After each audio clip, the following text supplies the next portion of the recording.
Axons Unleashed.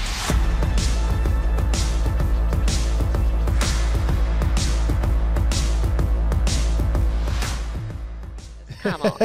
All right, let's rock and roll. Let's do this. G'day, ladies and gents. Robbie Turner's my name. Welcome to another cracking episode. Yes, I let you know that every episode's cracking of Axons Unleashed.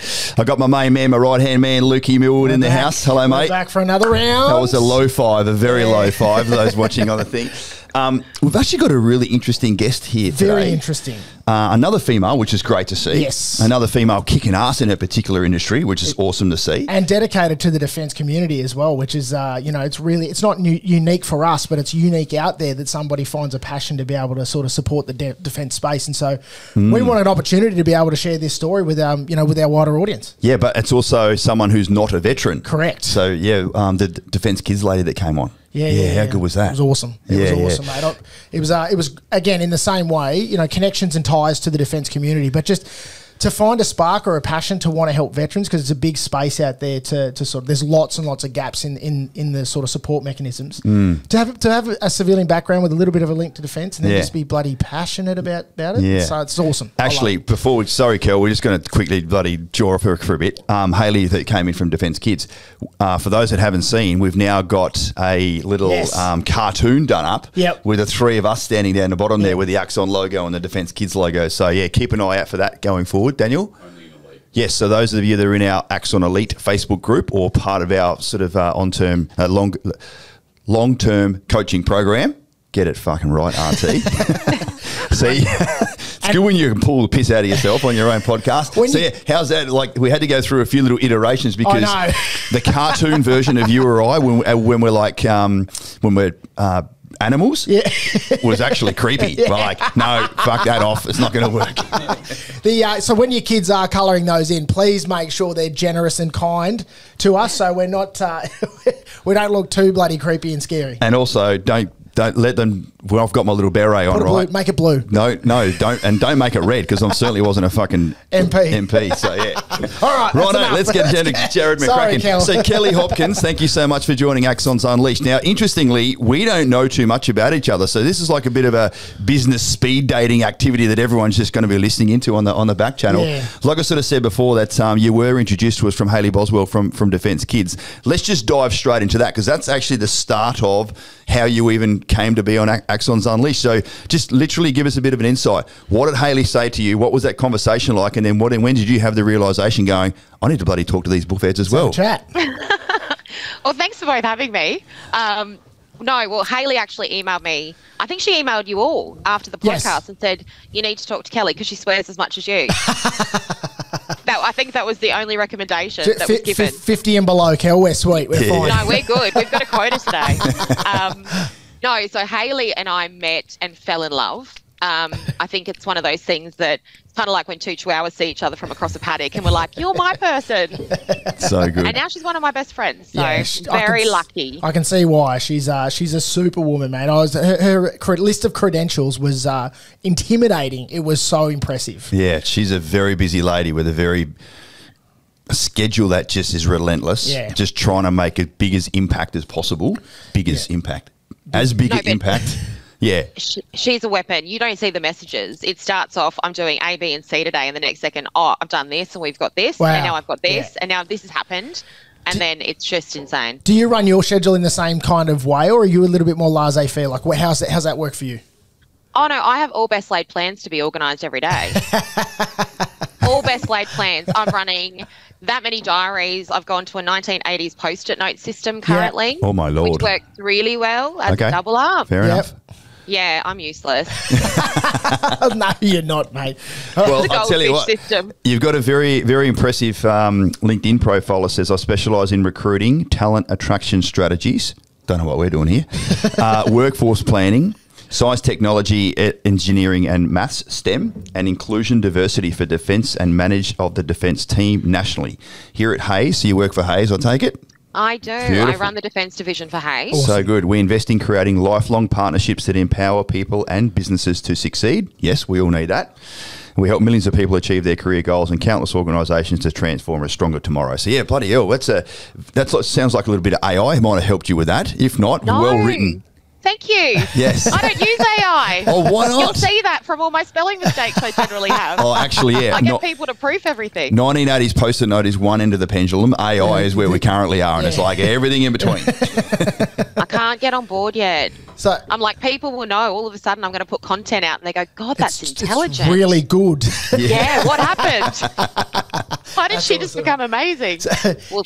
Kel, where did you grow up, mate? Where did you sort of cut your teeth? We do this to everybody. We're like, just give us your story. Yeah. Where'd you go to school? What were you like as a youngster, etc.? Oh, you two are going to get more out of me than anyone else did. So I'm the only Queensland baby in my family. I was born and bred in Redcliffe, actually. Oh, that's a nice part of the world. Survivor. Yeah. We say survivor. Any child that's born in a Redcliffe hospital. Come on. We've come out tough. FYI, that's her joke, not mine. Yeah. Okay. You're just nodding. Yes. We love the people of Redcliffe. Yeah, no. The Dolphins, now we've got a good run. We've got a team. Indeed, finally. yeah. And How a good's train that? station. Train station. 40 years after the fact. The Hammer. A big, beautiful new estate up there in Newport.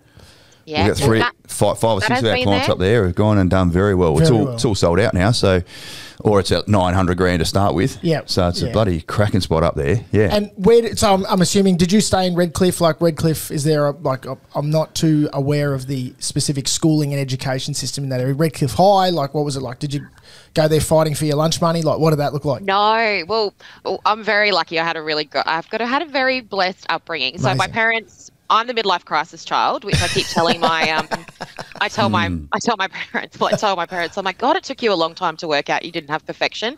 No kids after me. So you are pretty funny. Thank you. So moved us to Queensland. I was gifted to the world, and then my mum worked at Southern Cross, which used to be De La Salle Subaru. I was actually the last year of Subaru College, and then they combined us all. So, yeah, my mum was at the school there. My brother and sister, it was very grade 1. My sister started grade 8 and my brother started grade 11. Holy, that is a gap. Yeah, so... At least you got your brother to come down and, like, fucking punch a little 4-year-old if they're not doing... Care of you. Oh, bless. You haven't seen my brother. Leave my little sister alone. No, my brother's 6'5" but useless, and I can say that. Sorry, Darren. No, he's a cyber geek. His friends were playing chess in the library. They weren't protecting us. Fair enough. I would have never called in my brother to be like, my sister, however, that's a different story. She would have decked someone. So. And what sort of kid were you growing up, mate? Were you someone that was sort of super diligent at school? Were you a little bit wild? What did that look like? Well, I think my uncle describes me as determined. So, no, my mum is a weapon, and Maureen had this thing when we were growing up that she had to have competent children. So we never had a life. We had to be, so embarrassing. We all had to be in guides or scouts or venturers for like 18 years. So we had skills and we had to do every sport. I danced my whole life. I was the only kid at that point was doing Irish dancing in Australia, I swear, until Eurovision came out and everyone went, oh, that's what you do, because Mum's Irish. River dance. Nice. River dance. So, yeah, no, it was great. I still can't understand to this day that someone who works full-time then was a full-time taxi for 3 kids who all did sport professionally, always away. She's an absolute weapon. So we were so lucky. How good's Maureen is named for a mum in Australia? Yeah. Morza. Very serious. Morza is next level. She's that good mix between scary and you'd never cross her, but then the one that all your friends go, I love your mum, and I'm like, you don't live with her. She's always got a frying pan cocked and loaded, ready to go for fault corrections. Always, yeah, but that's those sort of those qualities and skill sets that good parents like that instill in us when we're younger. I didn't have that, but I got it from other areas. They just make such a difference when you're older. Building that resilience in a person, building that motivation, that intrinsic motivation and drive to achieve. If you have those challenges growing up, like those enforced challenges on you, it becomes something that's natural and intrinsic to you when you're older. And I'm sure you're super grateful for that, right? Yeah, I think so. Well, it's a bit different. Like, I'm a little neurologically different. So having a mum that knew that I had to be pushed out of my comfort zone. So in other things like leadership areas and everything, but when it came to do singular things like dancing, I have extreme stage fright, anything that I had to do. So Maureen was straight in it. She's like, you're doing this and you're going to go and do debating and you have to be in front of people to work yourself out of it. So that was, at the time, I hated it because like I'm so grossly uncomfortable in that situation. But now as an adult, I understand why she did it. Yep. And yeah, I needed the kick up the arse, and she is very happy to give it to anyone. Well, the old delayed apparentness. Yeah. I just made that term up, but it wasn't apparent back then, but it is now. Well, now you're sitting here holding court with two bullfeds on this side of the camera, and you are, if I may say publicly, you're extremely comfortable and that sort of stuff. So, you know, if you're not grateful for it, I'm grateful to have the opportunity to speak to you now and you know get the true version of you, because you've got more comfortability. That's a word, isn't it? Yes, something like that. Delayed comfortability. Delayed comfortability. What did you do? What did you do in the roles immediately before you got to Hayes? Because I want to get onto the whole defence thing, and clearly you've got a bit of an ilk for you know, making sure that the recruitment and identification of amazing people in the defence space is there. But what sort of led to that? It was I'm a bit of a person that's kind of just never really. I had a plan, and then my dad, I wanted to do archaeology, and then I ended up doing law and communications, and you know, worked in TV. I hate saying it. My first job was actually in reality TV. Oh, Big Brother? One of them, yes. Behind the scenes. And it was lucky I got picked up at university actually to go into that. So it was really interesting seeing that side of the world. But then my dad actually got sick. He got diagnosed with cancer and passed away quite quickly after. So I came home. No, all good. So I came home. And then, yeah, I guess I just kind of let life happen. You know, I got a job with Russo, and then got a phone call weirdly from Hayes and said yes, and then so they headhunted you, they came after you. Awesome. That's such a good feeling, isn't it, when someone's after your skill set, because they know you can bring value to the organisation. Well, and I've been really lucky because they've really embraced the fact that I've got drive and ambition, and I love defence and I love the technicality of it. I love crawling through planes, and you know, you just let me geek out over something and I'll sit there and talk to you about data for days and schematics, and you know, they let me do all these events and create veteran programs, and everything that was intrinsically important to me from a value ethos perspective, they've supported. So awesome. That's great. You would love my wife. Yes. Data and graphs and that sort of stuff. I get fucking dizzy when she pulls all that sort of stuff up. Love it. I think people look at me and they go, you don't look like the sort of person that's going to sit there and read a report for 3 days, and I'm there with like a highlighter going, this is amazing. Notes on the side. Yeah. Post like, it as well. Tell us the good shit that it does. Like, what's the output? I just, the bottom line up front, give me the dot points up front. Otherwise, I get confused. No, everyone needs a Cliff Notes version, guys. It's all good. That's awesome, mate. So you jumped into there, and what were your first impressions of the organisation? I'm really lucky that my first boss was horrendous, but great. He was really tough. And oddly enough, through that sort of area, I met some of my best friends that I've had for life. Awesome. We called it joint PTSD. And then my bosses now are amazing. So no, I'm really lucky. They're really supportive. And I think they've always identified that I don't need to be managed, because I'm really accountable. Yep. I'll make things happen. If I do something wrong, I'm the first person to put my hand up. I'll self-punish. Hopefully won't make that mistake again, although I made a $700 mistake last night by getting my car towed. But that's all right. Something happened and you needed your car towed. Won't make that mistake again. No. That was something happened. Kelly didn't read a parking sign, walked out of an event and went, that sort of towed. Oh, shit, my car was there. What's happened? Yes. No parking. We'll tow car away. At owner's expense. Yes. Yes. Shit. Oh, that's no bloody good. Thanks, Brisbane City Council. I had a mate down in Sydney about 20 years ago. He's like, I'm making so much money in my house here, and I just get a $200 car park fine every day. He goes, I don't give a fuck about the fine. I'm in here making 10 times that every hour. So I'm like, well, that's one way to bloody look at it. Are you sure he doesn't have a secret OnlyFans? Like they're not taxed. 20 years ago, there wasn't any OnlyFans. They're not tax deductible parking fines. Isn't it interesting though? I just want to bring up one point.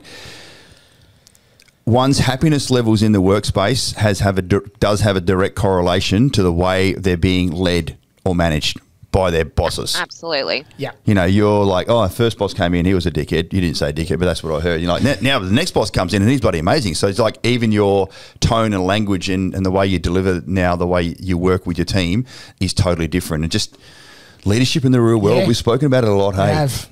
You know, we caught up with some really good client meet up down in Sydney.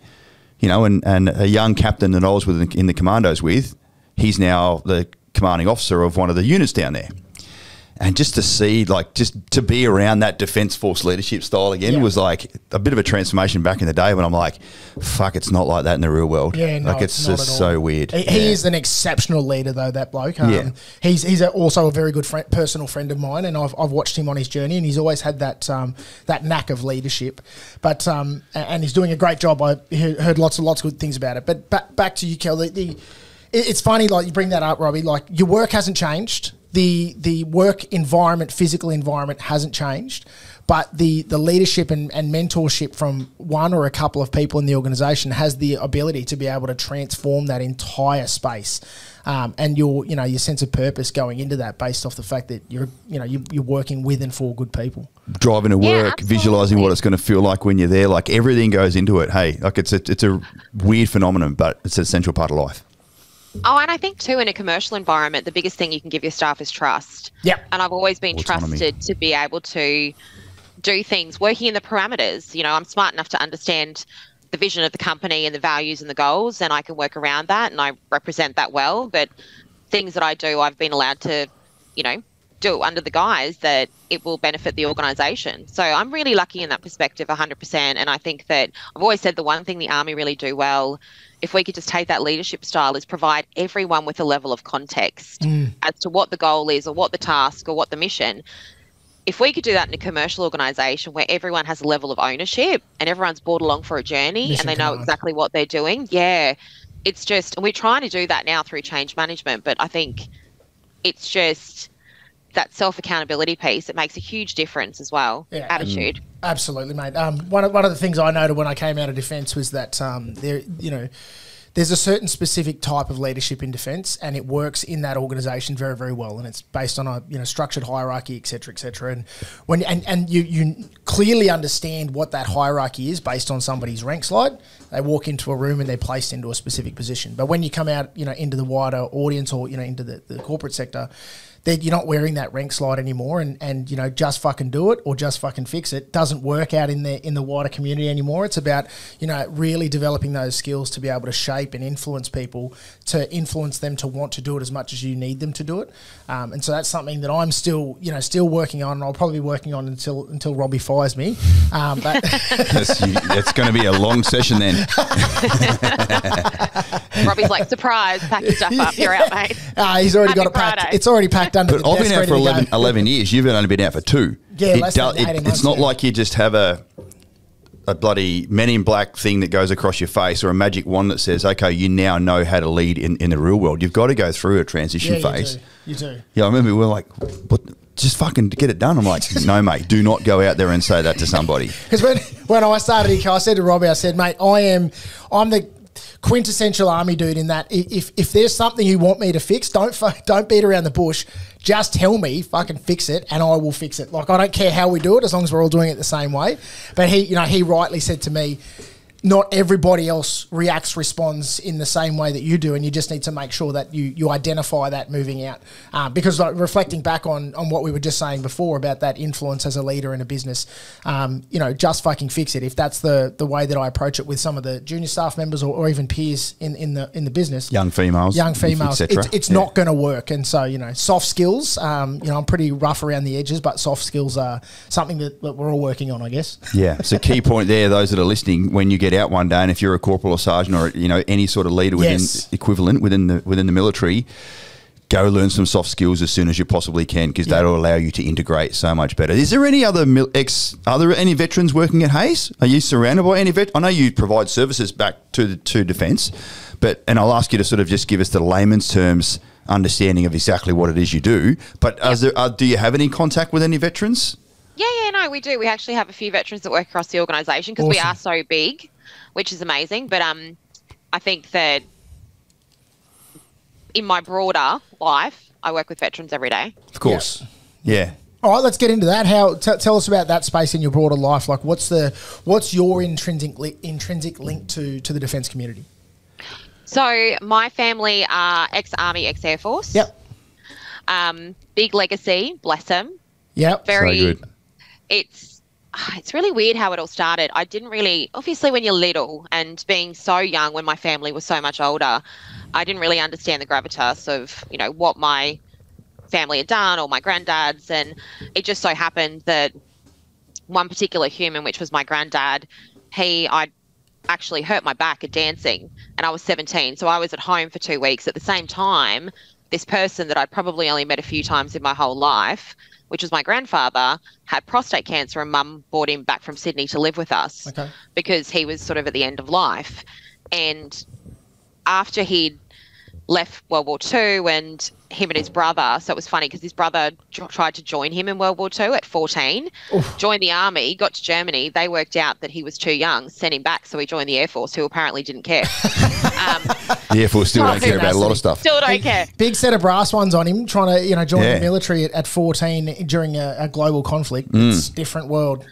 We're all farmers, so all country kids, and I think at that stage it was all, you know, really regional areas across Australia, and it was all hands on deck, and they, you know, it was you were part of a community, and when pretty well 70% at that stage of your community is being taken out, you know, we had that in 1 and 2, you were all joining the fight. So yeah, I got to spend 2 weeks with this human that I really never knew before, and it was amazing. But I didn't understand, again, this is another sort of theory of being an adult. So he kept talking about the war and all of his stories, and it wasn't until I was older and I'd said to my mum, I was like, at what point is that all he spoke about? Because I actually sat at his funeral, listened to his eulogy. I knew nothing about him. And we had this opportunity to sit together for 2 weeks, but all he was telling me was all these stories from the war. And it didn't click when I said to Mum, I'm like, that was his opportunity to talk me through his childhood and his upbringing and what he did. But I'm like, these things that happened to him during that period of time and that stress and that loss resonated so much that at the last period before he passed away, that was all he wanted to talk about. That was the most important. And that didn't click for me until I had that time. And it wasn't until after. And I think that coupled with my dad's death and his legacy, where, you know, random strangers were coming up to me and they were talking about him and they're like, your dad was so kind. And then it all kind of clicked that I get now why my parents were so philanthropic and they gave back and they had such a service ethos. And I was like, I want that for my legacy. I want to be able to give back to people, and I want to do things outside of my scope because that's really important. And that's kind of how it's come to be that I run veteran programs and I, you know, do charitable work, because I think people are always going to be in a situation where they need a level of kindness because, you know, things are happening outside of their control. And that's something that I'm sort of taking from my family. What was the event, mate? Like you said, something clicked. What was the event that sort of brought that to the forefront of your mind, and then to be able to digest that in a way that brought you to that realization? I think I felt like my dad was robbed. Yep. You know, he was only 60. He died 16 weeks after diagnosis, which was good in a way because men of that ilk, they don't want to, you know, be in a situation where they have to be supported or ask for help. Yep. So I'm very grateful that I didn't have to see him wither away like many of my friends or my auntie. But I think it was just the legacy piece. Like, again, you don't know your parents because you don't see them as humans. Yeah. And I was still so little. I hadn't really come to learned the fact that, oh, these people are actually humans that had lives and jobs. Make mistakes and learn lessons Yeah, they were just my parents. Yeah. So it was that moment that I went, oh, shit, like he did so many good things and he did so much of value. And I think that we all became aware at that point that we had to keep that legacy alive because he was a really good human based on what he went through with his family as well. So I think bloody hell, well said. I like this. Yeah. I like this Very a lot. deep. Yeah, good. What else was I going to ask? What's the best part about your role? Like, what do you love? What lights your fire? Oh, it's a mix. I love people. People are the most interesting thing on earth. Every day, that's what makes my job interesting because I've got this habit. My leadership ability is I seek people that can mentor me because I feel that if I can even steal 5% of someone's brilliance, and everyone has a superpower, I believe, you know, and it's that inherent ability. They don't even know it. And I just have this habit of finding people and I'm like, I wish I could be that, or I wish I could do that.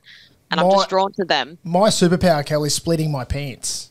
It's getting into cars and splitting the crutch out of my pants. That's my superpower. Wasn't the first thing that sprung to mind. It's probably you don't want to steal that one. It's not that.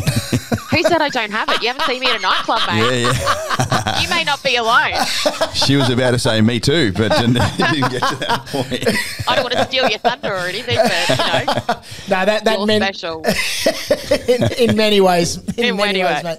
Mentorship, finding mentors, it was the thing that changed, my career. So again, back to the community out there that are listening, I was sort of a buffhead just wading through the fields and enjoying life and that sort of stuff, and not really focused on career. But the second that I realised how important mentorship in life is, for things like, you don't need to make other people's mistakes if they've already made them, and they can share that lesson with you. But also, an opportunity to see what right looks like across different spectrums of life and different walks, whether that's, in the workspace, in life space, in relationships, all that sort of stuff, in health, mental health, fitness, all that sort of stuff. Mentorship is so incredibly important to get it right. But not just a mentor, I think just the general connection. I think the older you get, you've got your group of friends and they're great, but you have to seek more. Yeah. And you do that through just making connections. And work is so amazing for it because it gives you this broad acre group of people that you would have never had access to. Yep. And if you have a little bit of it and you can speak to people and understand their stories, it's magic. Yeah, it is, I've met some of the best humans in the world, and I've walked away and I'm either, inspired, or I'm like, I can build a rocket, or I need to be better at this, or I need to be nicer. Like, it's just insane. Yeah, it is. And I think that's the thing that gets me up every day, because I'm like, this is cool. And there's some great people. And I think in a world full of where everything seems to be going wrong and people just look at social media and it's all doom and gloom, like, if you actually look for things, there's so much good happening. Yeah, and absolutely. I say this about the veteran space, particularly, there's so many people doing so many good things and they're not being spotlighted or shown, and that's a real shame. Yeah, that's what we're trying to do. That's exactly why this part of the podcast exists now. Exactly. Season 1 was all about how and why the business started. Season 2 was about all the service providers, mortgage broker, accountant, financial planner, property manager, solicitor, etc. Season 3 that's been going now for, 50 odd episodes, and we won't even need another season. We'll just keep doing what we're doing now. Agreed. It's exactly what we're doing, is bringing people in the defence community to spotlight those people that are doing great things. Yeah. Exhibit A. Example you. No. But it's such a good community. Like, I'm really lucky because obviously defence industry is so technical, and I love everything about national security, and I'll get knee deep into it, and that's why I like my board role. But I don't know anything about anything. I don't speak your language. So I've got a whole cast of people on a speed dial, and they're so nice and they're so accommodating, and it's just literally, we'll give you the shirt off your back. And I don't think people see that because they feel there's such a divide between civilians and veterans, or civilians and active defence people, or civilians and defence industry. But I'm like, we just need to make a situation where both parties can actually create an equal language. Agreed. And we've all got the same vernacular. And I've just never met nicer people in my life. I'm so lucky. We're weird, but we're friendly. Well, that might just be you. Generally, some veterans can be a bit grumpy. And be a bit angry at life, and because they're lost. Yeah, exactly. And they don't have purpose and they don't have meaning anymore. We see that quite a bit with our analogy is that, or my analogy, I don't want to put words in RT's mouth, that the veterans often go one of two ways when they leave defence.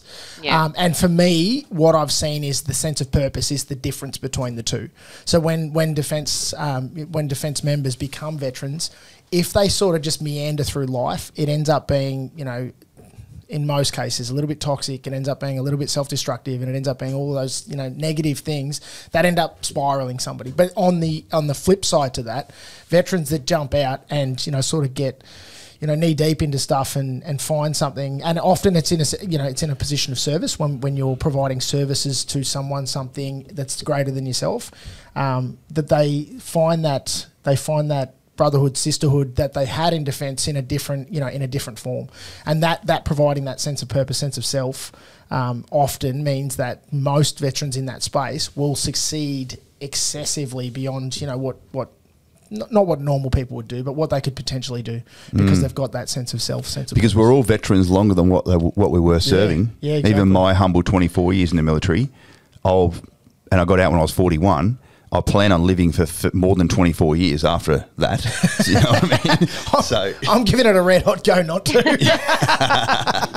Yeah, every now and then. So just talk me through the mechanics. So, you're recruit defence. So let me paint a scenario. Please tell me if I'm right or wrong. Sure. Boeing needs someone. You've got a pool of people that you know that have registered with Hayes to say, I've got all these skills as a veteran. You then try and match up what Boeing needs to the talent that you've got access to. Somewhat. Not wrong. Okay. I'll take that.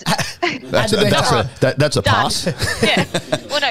So for the defence industry, 100%, we would find, because obviously defence is intrinsically quite, air, land and sea, and we've got really technical programs. So we will be finding specialist people that fit all the, security clearances and all of that for our defence clients. Our veteran program sits alongside of it. So two ways that works. Yes, it's a really good pathway for veterans that are coming out of defence that want a soft landing point.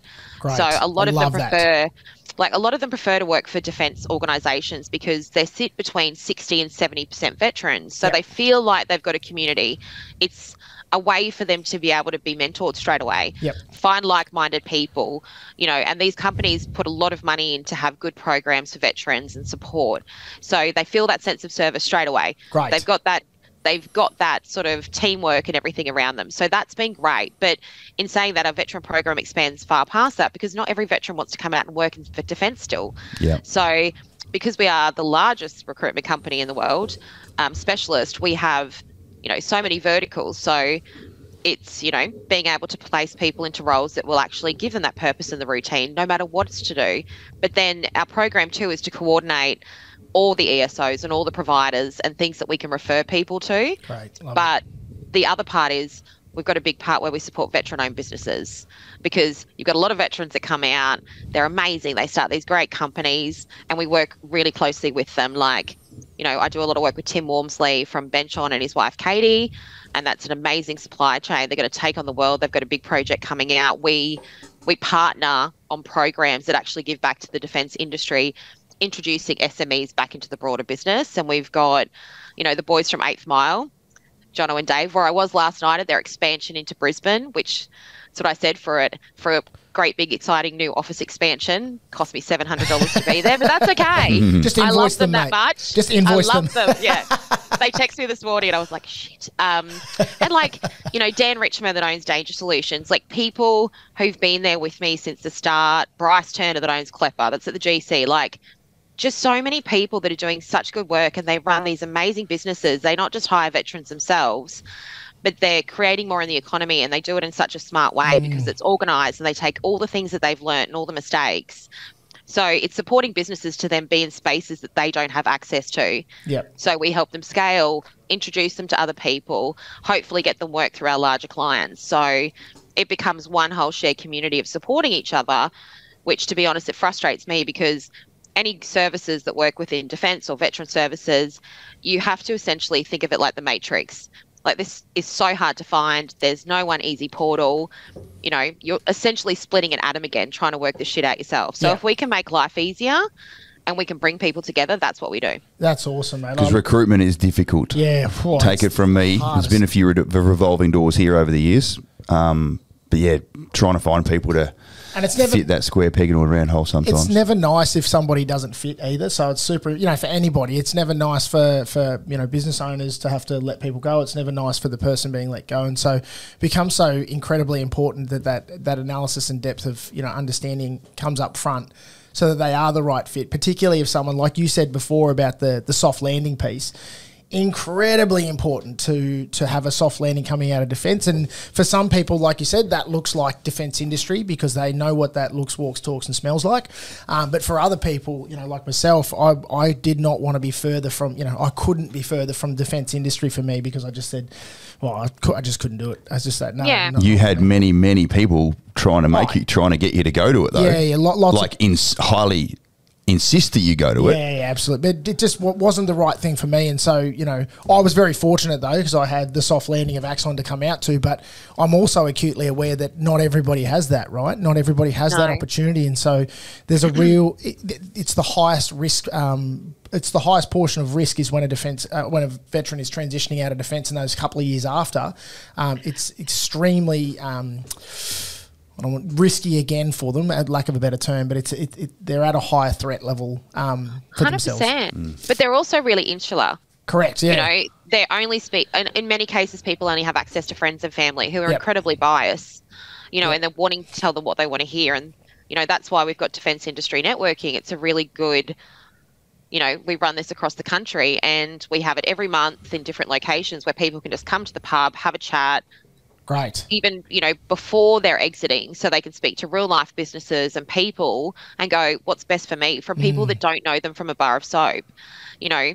And I'm glad that you said no to Defence Industry, because I think, you know, a lot of veterans come out and they'll say to me, oh, we need to have the same length of career that we had in service. I'm like, you're now in a whole new world. Yeah. Think of it like you're trying on a pair of shoes. Yeah. You know, you can go do bits and pieces and find your next thing that you're passionate about. It doesn't have to be as planned as your military journey was, because that's, you know, where you're going, you know what your rank system is, you know how to get promoted.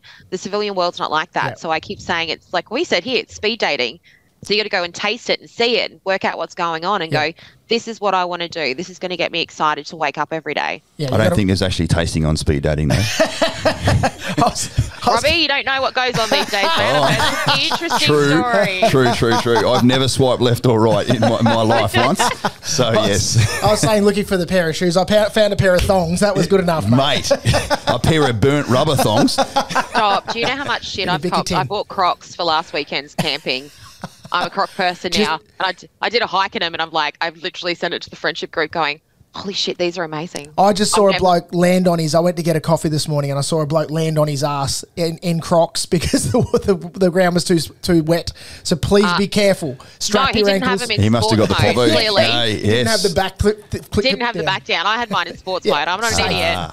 I did a hike and I literally filmed the hike going, what Crocs can't, and I had socks on as well. What a bogan. I can't believe I'm saying this on a podcast. Shout out to all of our bogan friends, by the way. My wife still calls me a bogan. She goes, you speak like such a bogan. I'm like, babe, I'm from the country. It's different. She goes, you're a fucking bogan. Speak for yourself. I'm from the country, mate. I'm eloquent.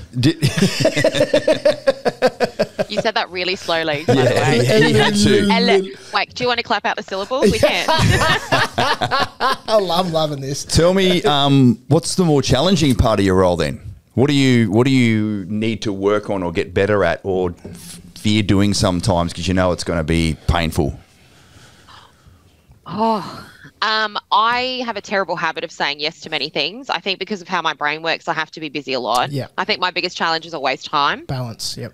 Yeah, balance. I have none. But I feel like, though, I always laugh when people ask me these questions because I'm very confident in the fact that I've known myself longer than anyone else. Mm-hmm. That's true. I know exactly how my brain works. I know exactly when I need to run at things, and I have to run at many things. Otherwise, I shut down. That's just neurologically my pattern of issue. I can relate to that, mate. Yeah, I've got like a little misfiring neuron, and if I don't keep going, and if I don't keep myself busy, and if I don't, you know, work things out in my own brain, I will crumble. And then I also know, though, that, you know, I'm an introvert extrovert. So when my social battery is empty, I know exactly when to bugger off and have a break. So I've learned that about myself, but it's taken a lot, and I'm, you know, have to admit, and I do it as a leader, and I think it's one of the biggest gifts we can give our teams is to be a really accountable leader. You know, I'm the first to put my hand up and say, I've buggered this up, or I'm not perfect, and I make mistakes all the time, you know, and I don't have to be good at everything, but I give things a red hot go. Yeah.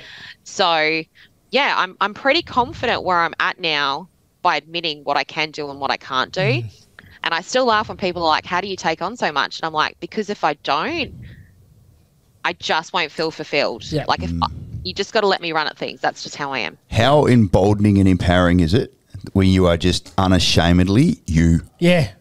And care so much about other people. Yeah, it absolutely is. It's a life changer. It's a huge thing. And, you know, as a woman too, I think there's a perception, and I've had it a few times. It's really interesting. I remember I actually had a woman come up to me and goes, I didn't think anyone who looked like you would speak like that. And I was like, look like what does that fucking mean? Yeah, but my response was, I actually went, and this is how my brain works, and I went, do I need to take my shoes off and do we need to climb a tree? Like, what are you saying? I was straight in challenge mode. I'll fight. Yeah, I'm in. Country kid, I'm scrappy. But no, I just think for me as a woman too, it's so, like, I know my spot, and I don't have to be everything to everyone, and I care passionately about certain things, and I don't care about other things. You know, and I feel like my what I'm 100% passionate about, if I'm doing that, that's going to make a difference regardless. And I am unashamedly myself. Yeah.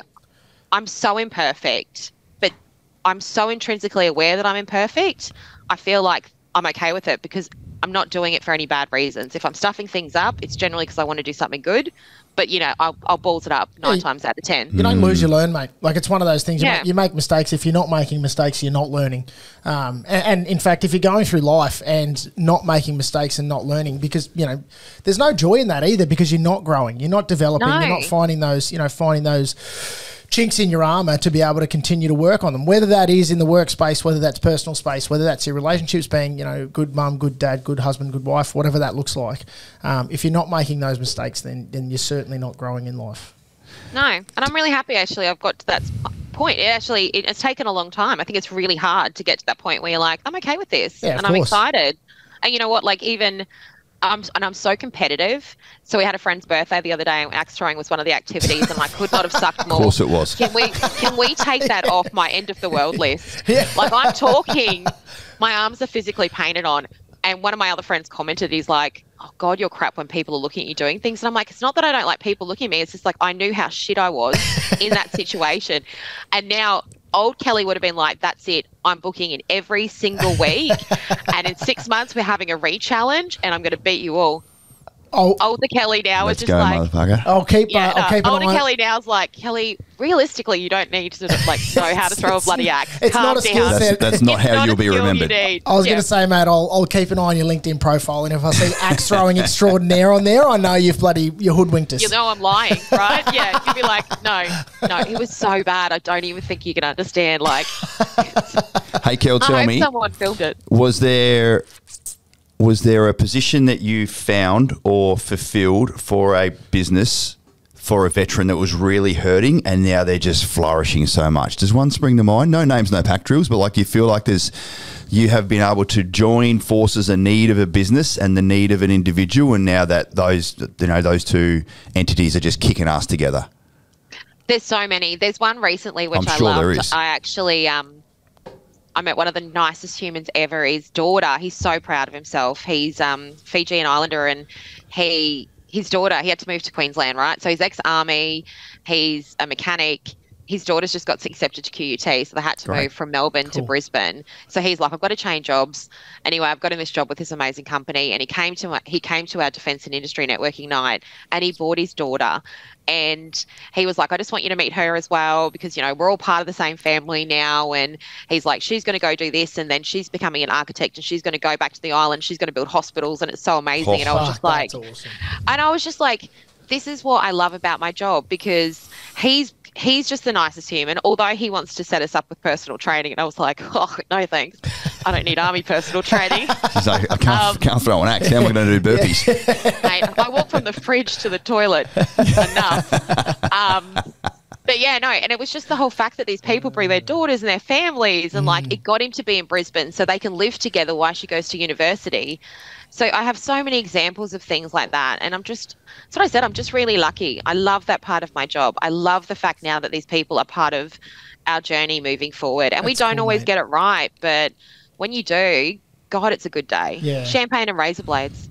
I just hope that there are countless number of people that listen to this that feel so much better about the fact that you've now been introduced to someone who works in the recruitment space that can help you find your new purpose when you get out. Yeah, I don't even know how we're going to quantify it one day, but maybe Kelly, like, do what we do. How did you find out about us? Like, tell us, when you're getting to know someone at first, like interviewing talent that comes your way. If someone says that they heard about your story on the Axon podcast, can you please come back and let us know? They would make my day big time. And this is why we're here. You're here telling your story about what you do and how you contribute and how you join together big organisations' needs into the veterans and other sort of ex-offence people that come to your way.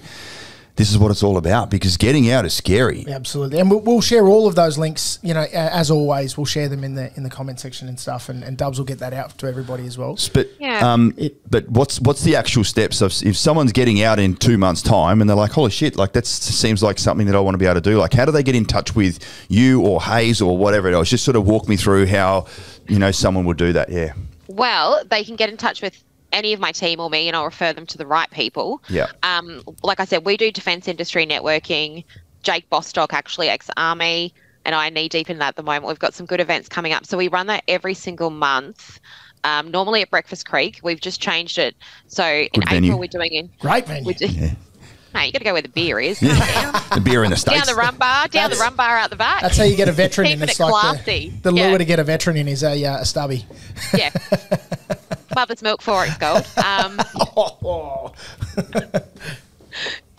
Do not say that out loud. No. So, it's just us speaking, mate. Just the three of us. Yeah, so no one else is going to hear. Yeah. So we do that. We've got Old Crows coming up in April, and then actually in May we're running a veteran charity showcase because we're coming up to new financial year, and it looks like we'll have it at Suncorp where there's a lot of larger ESOs and a lot of larger charities, but there's a lot of these veteran charities actually run by veterans that are doing amazing work. So we're putting together a massive event so they can get exposure to corporates and bigger people that can hopefully add them to their budgets for the new fin year. So good. So, have you seen a real trend of bigger businesses, even though they're outside of the defence sector, wanting to employ veterans? Absolutely. I think that now we're in a world where from a moral and ethical space, a skill space, a work ethic, a lot of our clients, they see the advantage of having veterans. They see what they can bring, but the one thing that pisses me off, and I'll be perfectly honest, is that, even through COVID and even recently, I've worked with a lot of organisations that do it really disingenuously. They think that, they can have veterans in, it's going to solve their workforce problems and let's get vets, but there's no rhyme or reason behind it. So I'm lucky that I work with like Teagan Crump at RSL Queensland and DVA, and we sit on bigger boards so we can make sure that veterans are protected, because you're not a product on a shelf.